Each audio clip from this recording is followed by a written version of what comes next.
Hey, Shawn Clement here from the Richmond Hill Golf Learning Center. Part 3 of our uphill, downhill, side hill series.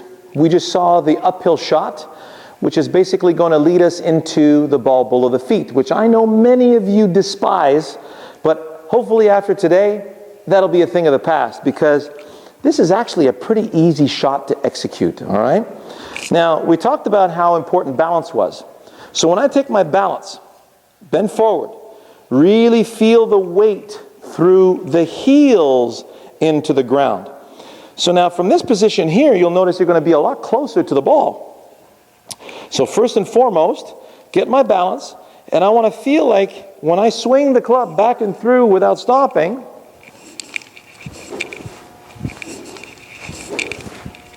see how bolted I am? So the right heel will stay on the ground. Both heels will stay on the ground throughout the entirety of the swing. If I try to finish my swing in a standard way, that's where I'll have a tendency to fall down the slope. Now, if I fall down the slope, lose my balance, this is where I'll have the tendency to hit it to the right. And even sometimes, I've seen a lot of people miss to the left when it comes to this situation, because when you're swinging from a compromised balanced position, you're falling down the slope. Whoa, the reaction is to pull across your body. So you'll either go way left or way right. Either way, when you lose your balance, you go crooked.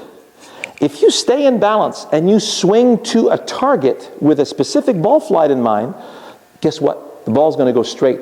I guarantee it. All right? So get my balance, whip to the target. Notice at the end of my finish how balanced I am, how my spine angle has maintained itself. If I lose my spine angle, whoop, now you're really going to get it. You won't have any room left, and it's going to be Shank City, or you'll have to come over the top in order to find your golf ball.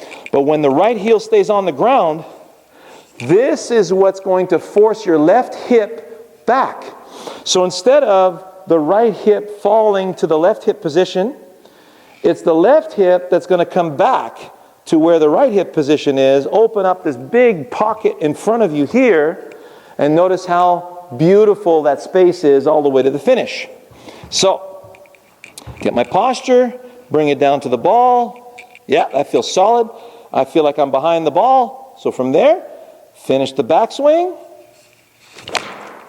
Nice whip to the target, staying flat-footed. So you notice how the ball stayed straight coming off that face? Okay? So wherever this is aimed, that's where it's going to go. So if I want to draw it off this line, not a problem. Go ahead and play your draw and your fade the way you normally do. Okay? So the real important thing to realize from this particular lie is you really have to finish the backswing. So let me look at the front view now.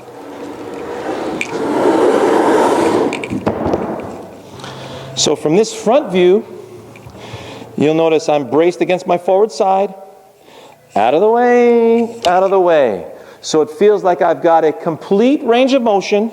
There's no crashing of my arms into my body going back. No crashing of my arms and my body coming through. It feels completely free. And it feels fluid. And it feels like I'm swinging to the target. So, get behind, out of the way, out of the way.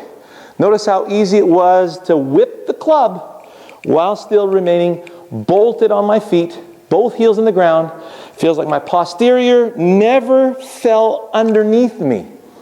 Another way of looking at this is that some of you go to the gym and do squats. You got your barbell.